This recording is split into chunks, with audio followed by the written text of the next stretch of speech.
Hi, everybody. Welcome to Chapter 13, Section 4, Notes. We are going to be wrapping up the unit today as far as notes are concerned. So remember to pause the video anytime you need to and write what you need to write down. Otherwise, I will continue on. And then if you have any questions or anything, make sure that you ask those questions during Google Meet or send me an email. Alrighty, we're going to be talking about the culture of the 30s. With culture in the 30s changes and evolves a little bit. So during this time, entertainment was a way for people to escape their woes of life, even if it was just for a few minutes. Now, of course, their options are limited in comparison today, but the federal government actually gets involved and starts funding various programs. So the three most common areas of way of trying to escape are through movies, radio, and music. However, many people needed to be put to work as well. So we're going to see some avenues later in other areas. In the movies, where people went to escape their life, the most popular movies of the time were, and some of these you may not realize how old they are, The Wizard of Oz, Snow White and the Seven Dwarfs, Frankenstein, Top Hat, and Gone with the Wind. Top Hat's the only one that I haven't seen, but it really addresses different things. If you look at the first three, which you're probably most familiar with, you've got fantasy, you've got a cartoon, and you've got science fiction. And then some of you may be familiar with Gone with the Wind, which, you know, when we look at it deals with the trials and tribulations at the end of the Civil War, and people have mixed feelings on it, but we don't have time for that debate today. So I'm going to be moving on. So at the beginning of the 30s, the government was portrayed negatively and distrustworthy in movies. However, by the middle of the 30s to the end of the 30s, government officials are portrayed in a positive way and as a hero.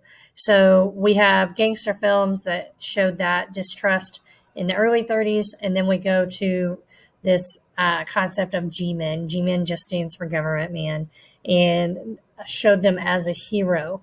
And that really has a lot to do with the way that FDR changed how the government was functioning for the average American. We also see movies that are dealing with how an everyday person gains success. So that common man. So an example would be the movie Mr. Smith Goes to Washington. Radio, though, was definitely a part of everybody's everyday life. Even if you didn't have a radio, you had a neighbor who had a radio. A lot of people don't realize, and I've said this before, that the channels on TV, many of them started as channels on the radio first. So you had comedy shows, you had drama, you had news. FDR used it for his fireside chat. So FDR is the first master of mass media of all presidents in history. So he's the first to utilize it to his benefit, not only for his campaigning, but to share information about his programs and getting promotion for that and support by the public for it. But some shows had some seriously realistic feels, such as the War of the Worlds. War of the Worlds was so realistic, people truly thought Martians were invading the country.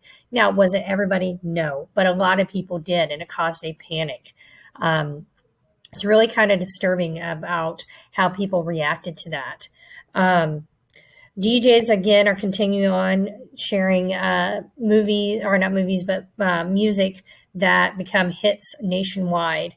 So we see how music evolves and change. In the next slide, we're going to talk about the different kinds of music that evolved. This is the time period of big band music. This is where the swing dancing started. Latin music becomes popular. The rumba and the samba become among the most popular dances aside from swing dancing. We have folk singers. We have Leadbelly and Woody Guthrie. Leadbelly wrote about the plight of the daily life of an African American and the struggles that they went with. Woody Guthrie wrote about ballads about the Dust Bowl and the Okies. Being folk singers, as this evolves, Leadbelly was able to continue with the African Americans and how their lives struggled, but Woody Guthrie would evolve and move on to new topics, but very similar to those same concepts. Um, People either love or hate folk music. It's kind of one or the other. It's not my cup of tea, but if you're into folk music, and this folk music is different than the indie music that you listen to on the various music sources that you have. So this is the very first time our government actually funds art in our history. And art is in a variety of different forms. They start with writers creating guidebooks. You guys are not young enough to remember that guidebooks used to be about 6 inches wide and about 8 inches tall. And you could call or write a state's bureau and ask them to send you a guidebook. And in that guidebook would be every town in that state and what that town has to offer. So you can learn about that state, and it's going to give us some historical background and folklore. And then it's going to tell the interest in if that town's known for the biggest tomato in the country, that it's going to be in there. If it's, the home of the largest tenderloin, it's going to be in there. Those kinds of things. I remember as a kid getting a guidebook of a state that I wanted to go to and just being fascinated with it. Now with the internet, you don't need anything of that nature. You can find anything you want at the tip of your fingers. They also hired artists to paint murals on the sides of public buildings. A lot of people have issues with this. And they hired photographers. Dorothea Lange, most famous, and we looked at her pictures with the Depression era pictures in the last chapter. So there were critics. They said that by doing this, that the government was promoting either radical or communist ideas. This statement is so powerful at this time, and it holds a lot of power all the way through, the 70s and probably even the early 80s. If somebody was to call something communist, it was really dissected and looked at very, very closely. So this will lead to decreased funding. Even though there's not as much money, this sets a precedent that the government supports the arts. Our government still supports the arts. Sorry about that. And the way that they do that is through NPR radio, through PBS. If you watch Sesame Street as a kid. Any of those types of things, that's all funded, has funding through the national government. Okay. We have books. We have The Grapes of Wrath. If you've not read this book, this was required reading when I was in high school. There's also a movie. I didn't really appreciate it in high school, but as an adult, when I reread it and watched the movie as an adult, I understood it and got the significance of it at the time. And it basically talks about what happens to the Okies leaving the Dust Bowl. We have Richard Wright, who's exploring racial prejudice. So we have this, this is not a new idea today that this is an issue. It's been an issue. So we have to question ourselves, why is this still an issue? Why are people still prejudiced? And what can we do to end that?